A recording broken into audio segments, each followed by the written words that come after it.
Brought to you by Agilus Diagnostics.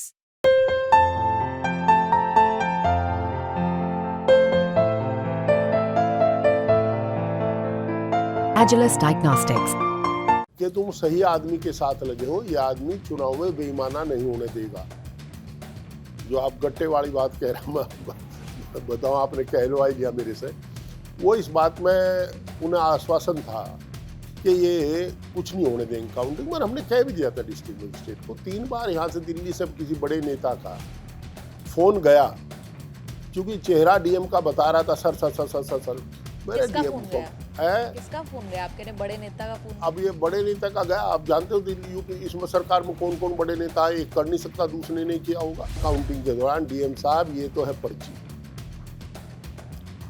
मेरे पास एक सूची है जो लोग यहाँ से गांधीवादी तरीके से प्राण त्याग देंगे पर बेईमाना नहीं होने देंगे। और मैं बैठा हूँ, जब तक फेफड़े चले हैं बेईमाना होने का नहीं। एक सवाल हरिंद्र मलिक जी ये है कि जैसे आपने कहा कि आप पहले जो दर्शक देख रहे हैं उनको जानकारी दे दें कि पंकज मलिक जिनका जिक्र हुआ, जो चरथावल से विधायक हैं, वो दरअसल हरिंद्र मलिक जी के बेटे हैं और समाजवादी पार्टी के विधायक हैं।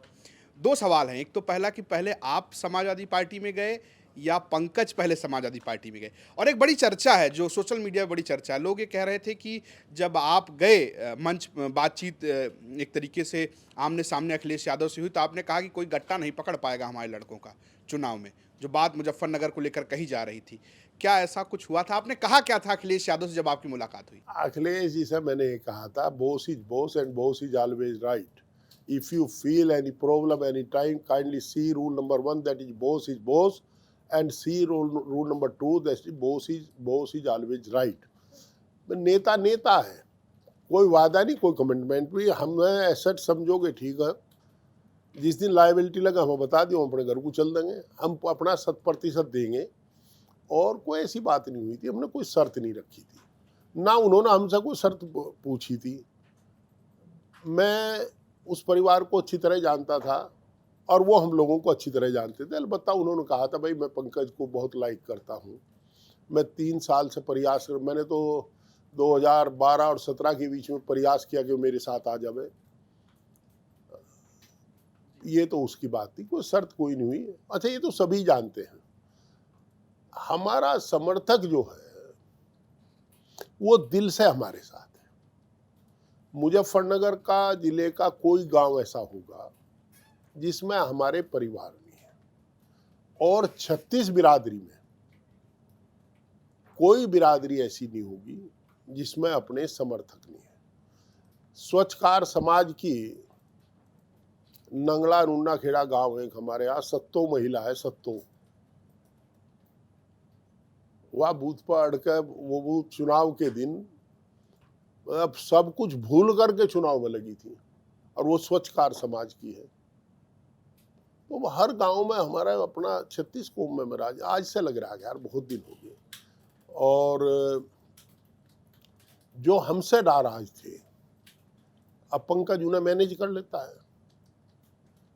जहां तक आपका दूसरा सवाल है, ये सच है कि पहले समाजवादी मैंने ज्वाइन की, उसने शायद 1 घंटा बाद ज्वाइन की थी। जब मैंने प्रेस कर दी, कांग्रेस हाईकमान के लोगों ने कहा प्रेस ना करें, तो मैंने कहा जी 18 साल हो गए, मुझे हर चुनाव में कहते थे अब क्या राज्यसभा रिपीट करेंगे, अब क्या करेंगे, और करी है नहीं।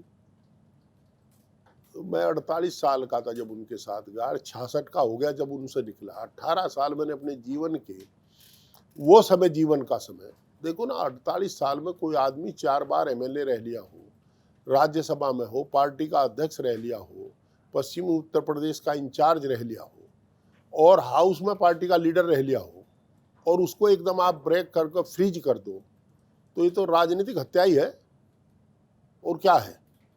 तो इसलिए मैं गया, मुझे लगा कुछ नहीं इनके, दरअसल में ये तो भले लोग हैं, जो कांग्रेस की लीडरशिप पे भले हैं, पर नीचे जो सिस्टम है बड़ा, वो कहाँ से हैंडल होता है नोबडी नोज। अभी आपके साथ गठबंधन में है? गठबंधन है, पर सच बोलने मुझे कोई दिक्कत नहीं। ट्रैक्टर वाला इंटरव्यू आपको याद होगा, जब हम मुजफ्फरनगर घूमे ट्रैक्टर पर बैठने वाली आप ही थी क्या वे? जी मैंने कहा था फर्स्ट टाइम बैठी होंगी आप। जी जी जी अच्छा इंटरव्यू था, तब भी आप बहुत कॉन्फिडेंट नजर आ रहे थे। मुजफ्फरनगर जितना हम घूमे, ये बात साफ तौर पर नजर आई थी कि संजीव बालियान के खिलाफ भारी विरोध है।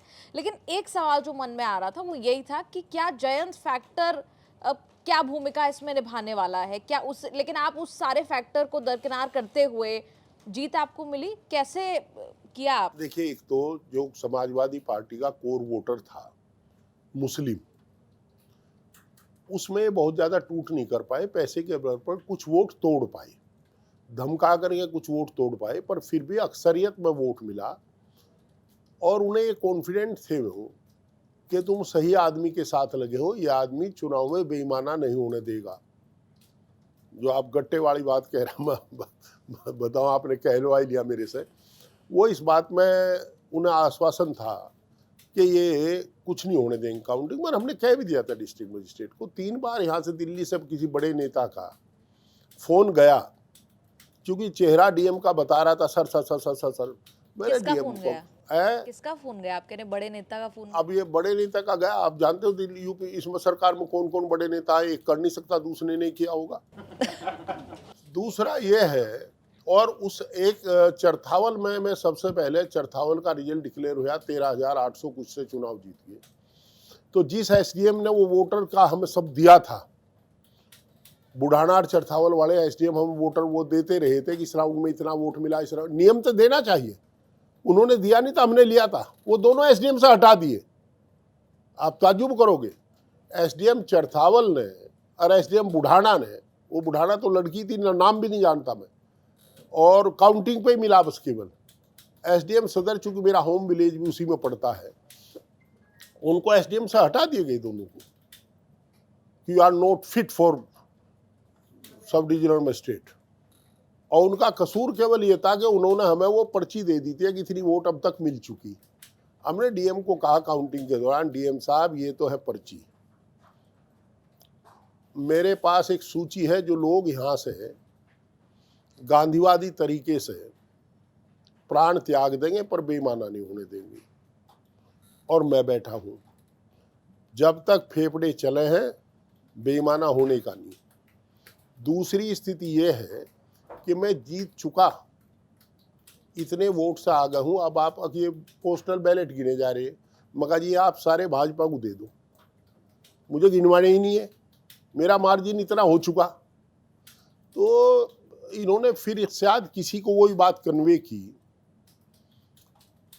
अब आप ताज्जुब करोगे, काउंटिंग में मोबाइल ले जाना मना है, सीसीटीवी कैमरे लगे थे, वहाँ संजीव बालियान मोबाइल लिए घूम रहा था, वहीं से बात कर रहा था, क्योंकि मोबाइल से हैक होने की एक खतरा रहता है। तो परंतु वहाँ तो हुआ नहीं कुछ, और हम लोगों ने उसमें अपना काउंटिंग में पहले भी जिम्मेदार लोग मिलकर के बताए थे, जिले के विशेषकर जिन्हें आप आरएलडी बताओ, सारे जाट चौधरी कह आए थे जाकर कि अगर यहाँ गिनती में गड़बड़ होगी तो नुकसान हो जाएगा बड़ा जिले को।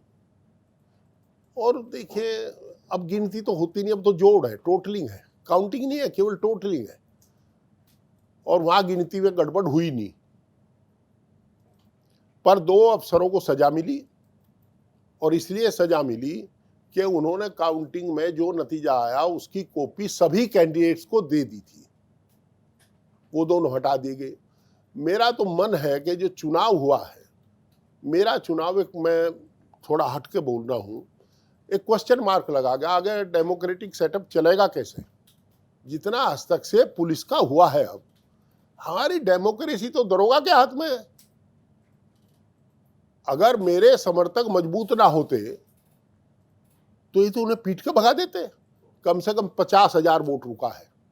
आप ताज्जुब करोगे, चुनाव के दिन जब मैं बूथ पे जा रहा था, मुझे पता था ये 4 बजे मंडी में कैप्चर करेंगे, गांधी कॉलोनी में कैप्चर करेंगे।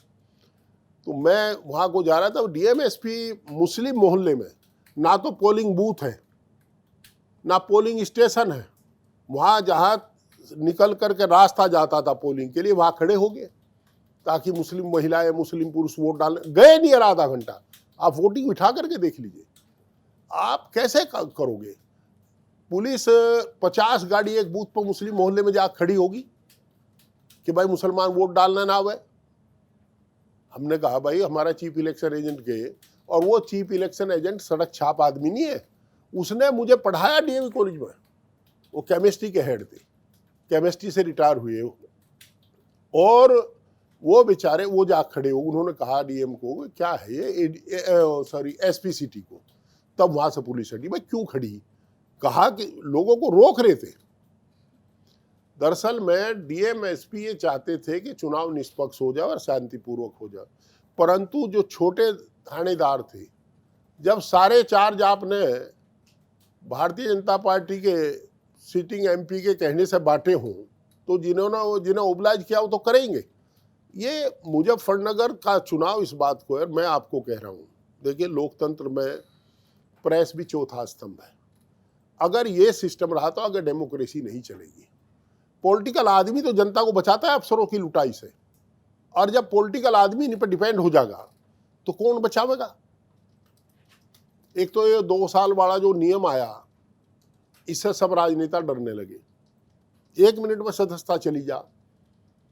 अब स्थिति यह है कि दरोगा बूथ पर जा खड़ा हो गया, आईडी देखने लगे, 50,000 वोट का नुकसान किया पुलिस ने हमारा। और ये तो सबको, जैसा आपने कहा भाई साहब जो इंटरव्यू पहले ले रहे थे, इन्होंने कहा कि सबको ये विश्वास था कि हरिंद्र मलिक के रहते हुए कोई बेईमाना होने का नहीं, ये मजबूती से तुम्हारे साथ खड़ा रहेगा, इसलिए तब जाकर के वोटिंग हो पा रही, वोटिंग ना हो पाता।